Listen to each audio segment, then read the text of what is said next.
Hello everyone, welcome to my Halloween special.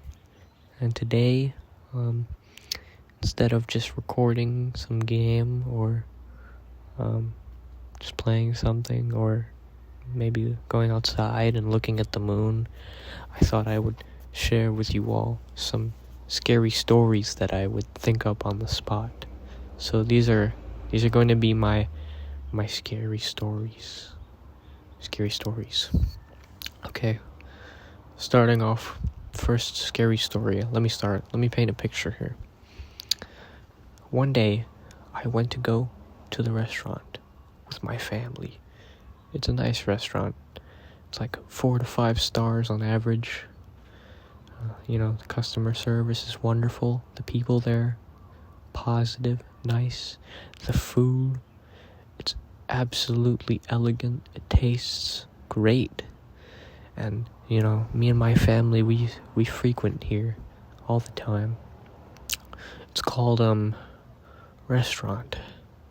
And I always questioned why it was given such a bland name. But I never really thought about it that much as I'd hoped.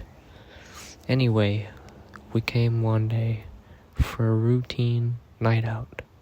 We would go to the restaurant and eat our favorite meals. But today was a chilling night.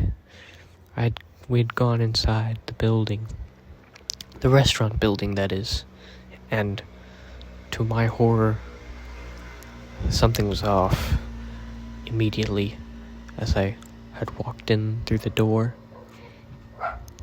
I had heard something very peculiar. The staff this time around were not nice. They were in fact evil, and they had addressed us in a evil manner. Instead of saying sir or ma'am or master or boy, they had just said person. And when we were finally given our seat, the chairs were made of nails.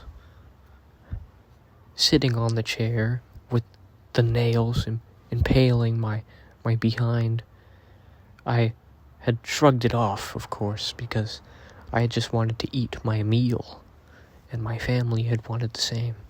We all wanted to eat our meals and then go on with our days, but the waiter, after approaching our table, he says, "You all, are you hungry?" And this was the most diabolical thing that he could have ever said, because we're going to a restaurant. Of course we're hungry. Why would you think otherwise? Why would you think of that? But anyway, we said, "We're hungry." And he said, "Well, too bad, because this next part will shock you, because there's no food in this restaurant or this establishment." But then I asked, "But what about all the other people eating here? They have food. Why do they have food?" And that's when I realized the horror. There was no one else in the building. The building was closed. And that's the end of story 1. We're continuing on with our stories, with story number 2. Let us begin. One day, I had found myself trapped in the middle of a maze, a giant maze, with walls as big as skyscrapers, and floors as clean and sleek as whatever material is clean naturally. But the worst part of the maze that I had found myself stuck in is that the walls themselves, they were no ordinary walls. The walls were made of people. There were people in the walls, and they were human, and they were alive. And the worst part is that instead of the usual screaming that you'd hear from people, or the lack thereof screaming because of, death, these people within these maze walls that made up the maze walls, they were fully conscious of everything, and they were okay. They were content with it. I had looked upon one side of the wall, and I had saw two businessmen conversing in a friendly conversation. One man says, "Do you want to go and see the movie?" While the other one says, "Frederick, we cannot see the movie because we are stuck in a wall." And then the other man goes, "Oh, you're right." And then they just go back to their day, staring off into the distance. Damn. So anyway, I had walked around aimlessly looking for a way out, because I want to leave this place. And it was a tiring walk, because this maze is big maze. I'm very scared of the maze. Scary place.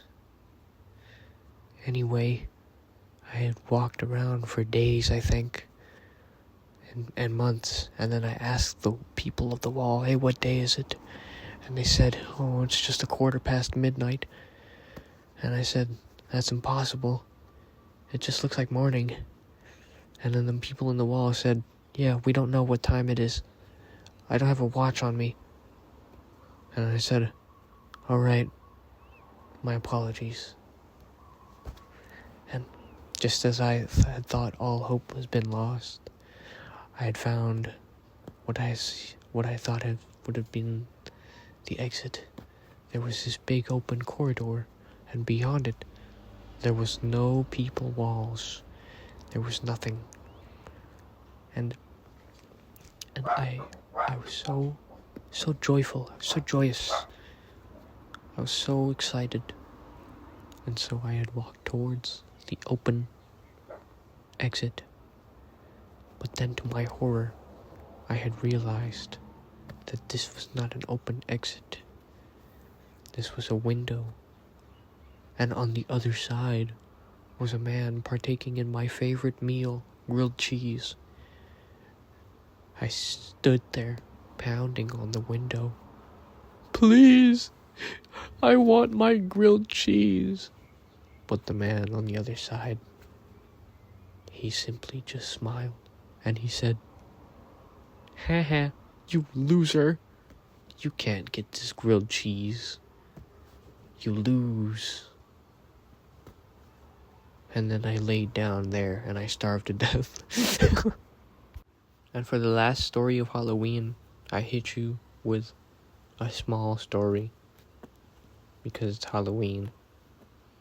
One day, I walked into a haunted house, and then I realized that it wasn't a haunted house. It was actually a hospital. Okay, wait, let me do more short stories. Okay. One time, I walked into an RV, and to my horror, I saw a gopher in the middle of the carpet, and he peed everywhere, and it was gross. Alright, new story. One time, I went to the grocery store to buy some groceries, and when it came to the cereal part of my grocery list, because I have a long list of groceries, I found out that there was no cereal left. Alright, that's it for my creative juices. If you enjoyed this Halloween, you probably should get checked into a mental ward, But who am I to judge? I can't be judging in this day and age. Anyway, goodbye.